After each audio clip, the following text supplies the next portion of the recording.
What's up, Transit? How are y'all? Hey, that's not a bad reaction. I love you all too. You all are incredible, and I'm so excited that you guys chose to come to Transit on the Sunday morning of spring break. I mean, you know, you're the few and the mighty here, but it's incredible to get to see you guys. For those of y'all that I haven't had the chance to personally meet yet, my name is Ashlyn, so hello, nice to meet each and every one of you. Glad we can be friends, glad we can hang out.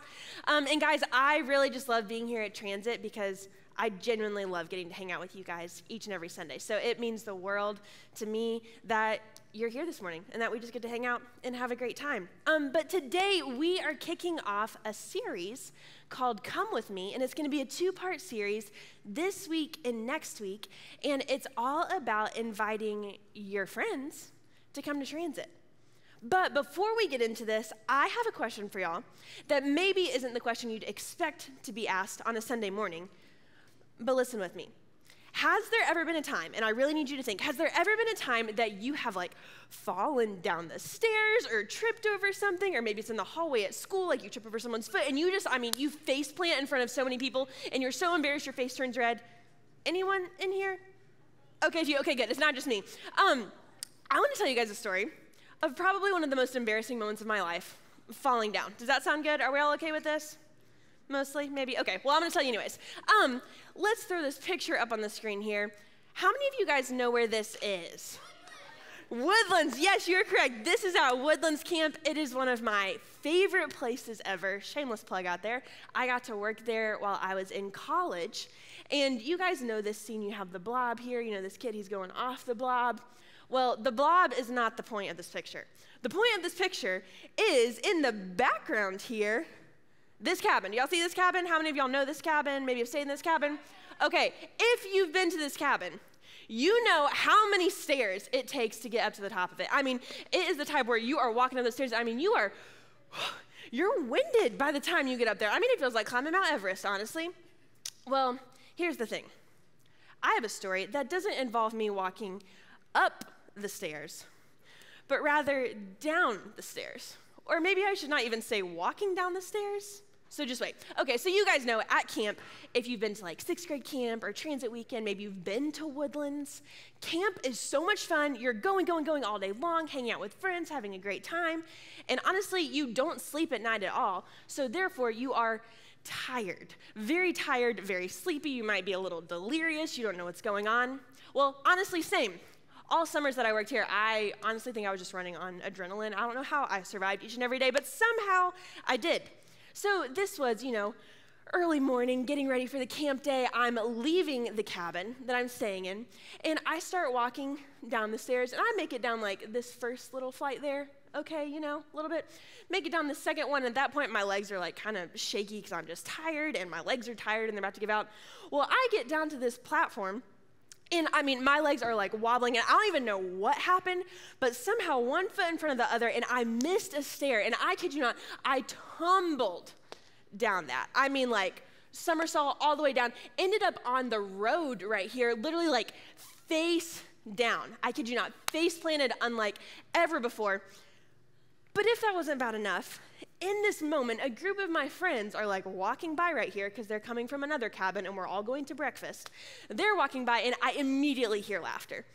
And in that moment, I just wasn't really feeling it. I felt like I had just fallen from the top of Mount Everest there all the way down to the bottom. And so I'm just like face plant on the ground, laying there, did not move. And so in that moment of them laughing, you like hear them laughing, and then all of a sudden it got quiet because they realized, oh wait, I don't know if Ashlyn's actually okay in this moment. And then some of them, I like kind of look up at this point, and they look at me, and you can tell like they're uncomfortable. Maybe they're a little bit embarrassed for me, and they just like walk on their way to go to breakfast. But then thankfully, I had like 2 friends that were like, oh my goodness, maybe we need to check on her. So they came all the way up to me and were like, hey, are you okay? They helped me up. They helped me get to breakfast. So kind of them. But I tell you this story for this reason. Because for whatever reason, when someone falls like that or does something embarrassing, I think we often have 3 different reactions. And my friends honestly demonstrated all of them. The first is that we can tend to crack up and just burst into laughter because we're so overcome by the absurdity of this particular instance that we just start laughing uncontrollably, like we can't help it. The second is that sometimes we tune out, or like my friends, they looked at me, maybe felt embarrassed for me, felt uncomfortable by the situation, and so they went on their little merry way to breakfast and left me there on the ground, face planted with scrapes and all. How kind of them. And then the third is that we actually rush in. We actually approach the person, like my friends did, where I was laying on the ground, and they came to me, and they were helping me. Now, I tell you these three things in the context of a rather kind of funny story of me falling and face planting, and maybe that has happened to some of you, like in the hallways at schools. But I think it goes a step farther than just the funny instances, or maybe like you've tripped or you've fallen or you've embarrassed yourself. I think these three reactions also come up when we are coming across people that are genuinely struggling with things that might be a little bit bigger than just like falling over. Maybe it's that like your friend at school, they've gotten a bad grade on a test that they worked really hard for and they're feeling super down and defeated. Or maybe it's one of your friends went through a breakup with their significant other and it feels like their whole world is crashing in that moment and they don't know what comes next. Or maybe there's something going on at home with a friend, whether it's like health-wise with their family, or maybe it's marriage-wise with their parents, or I don't know, maybe they're moving to a different state. Whatever it is, life feels kind of chaotic, it feels overwhelming, and as a result, people that you come in contact with each and every day are hurting and they're struggling, and you have a few different options of what you could do. Crack up, tune out, or rush in. But I think as human beings, oftentimes when we're faced with someone who is struggling and who's hurting, I think that oftentimes we don't actually know how to respond when someone is struggling. We don't know how to respond when someone is struggling. Oftentimes we might just react out of the uncomfortability of the situation because we're like, well, I don't know what's the right or wrong thing to do. Maybe it feels weird or it's not weird, or maybe this is helpful, maybe this is unhelpful. We wrestle all the time of, okay, if I have a friend who's in front of me and they're hurting, maybe they're crying, maybe they're struggling, what am I actually supposed to do in this instance? How am I actually supposed to be of help to them? And so we have an amazing example of this. I honestly think that Jesus is probably, if not the best example ever in the history of the world of how to actually respond to people when they're struggling. Because if you think of different stories of Jesus that maybe you've heard, he oftentimes encounters people who are sad, they're hurting, they're angry, they're anxious. A lot of them, like some of them were paralyzed, some of them couldn't see, some of them couldn't hear. But he never shied away from them. He never laughed at them. He never just stood off in the distance and just ignored them, never tuned out. He actually went towards them. Now, however, that wasn't the normal thing to do during that day and age. And so there's actually a time that we're about to talk about in Scripture where Jesus is talking to a group of tax collectors and Pharisees. And these are people that are very much like, no, I'm going to stand off from someone who's struggling. I'm going to stand off from someone who's making mistakes. I'm going to stand off from someone who's hurting. But Jesus really flips the script on them. And he tells them this parable. Now, a parable is simply a story, and I want to share this story with you guys today. How many of you in here have heard the story of the prodigal son? Anyone, does that kind of ring a bell a little bit? So the story of the prodigal son is the fact that there is this dad, he has two sons, and both of these sons, they are going to inherit their dad's wealth and their dad's land, but it's not until their dad passes away that they'll get this inheritance. Because for now, they're just living under their dad's roof, and he's the one protecting them, providing for them, caring for them. But one of his sons gets a little greedy. He's like, I really want all this right now. I could care less about my dad, honestly. Who gives a rip about him? I want this wealth right now. And I know my dad's still alive, but I would like to take it and just run off and do my own thing. And his dad honestly lets him have it. He's like, okay, here's the money. Take it, do what you want with it. So the son runs off, literally moves out of his home, leaves his dad, leaves his brother, leaves everything that he's known, takes this money and goes and tries to build a new life for himself. But in this process of building a new life for himself, he just wastes all of the money on super meaningless things. And he finds himself in a pretty desperate position where he is actually living basically with pigs in their pig pen, eating their pig slop instead of normal food. And so he gets to this breaking point where he's like, I have really messed up. I'm really struggling. I'm really hurting. And he thinks to himself, even the servants that work for my dad are better off than I am in this moment. Even the servants who work for him are better off than I am in this moment. So he's like, you know what, maybe I could at least just go work for him. Maybe he would accept me if I would go work for him again. So he heads on back home.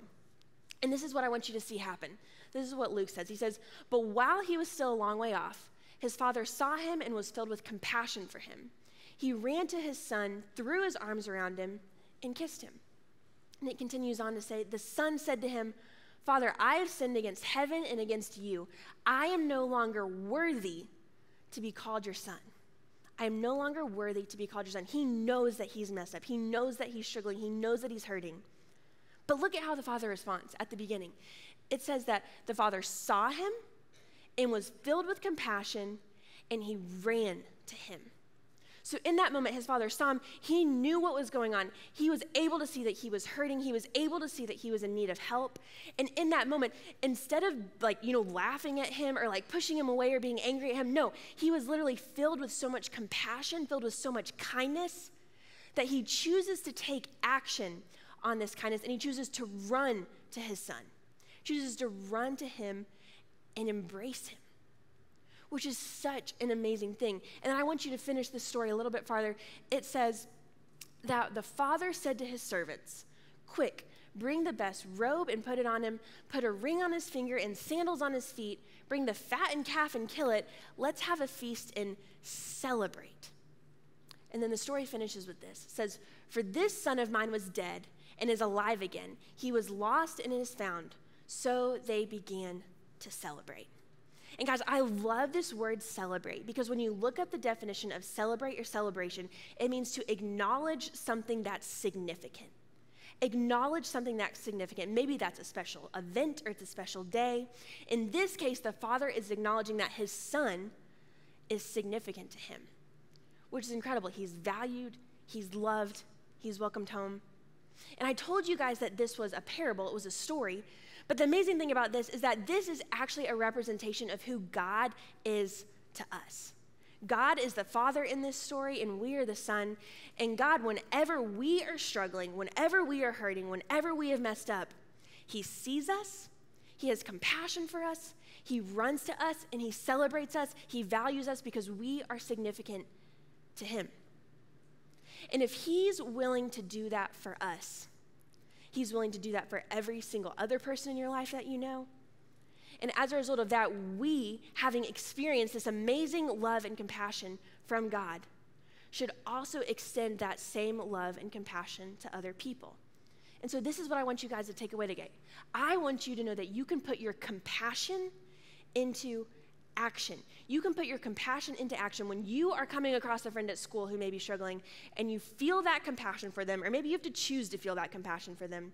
You can actually do something about it. So can I be real with you guys for a second? Can y'all listen in? Guys, this is why we have transit each and every Sunday, honestly, because we have a place where you guys come, your small group leaders come, and it allows you to, one, have fun and play games, sing songs, jump around, be crazy. But then it also provides a place for you to have a small group where you can go and open up and share what's going on in your life, and you can be met with the same love and compassion that son was met by his father, that our God gives you each and every day. And here's the thing, I know each and every one of you have friends in your life. Maybe they're at school, maybe it's people in your neighborhood. It doesn't matter where you've met them. I know you have people that need this same love and compassion from God that I do and that you do. And so you heard earlier on today when Kevin and Jake were up here, they were talking about an event called Double Dog Dare-a-thon. They're going to put a graphic up on the screen. It's going to happen April 23rd and 24th. The 23rd is a Saturday where you'll get together with your friends, you'll hang out, you'll do these dares.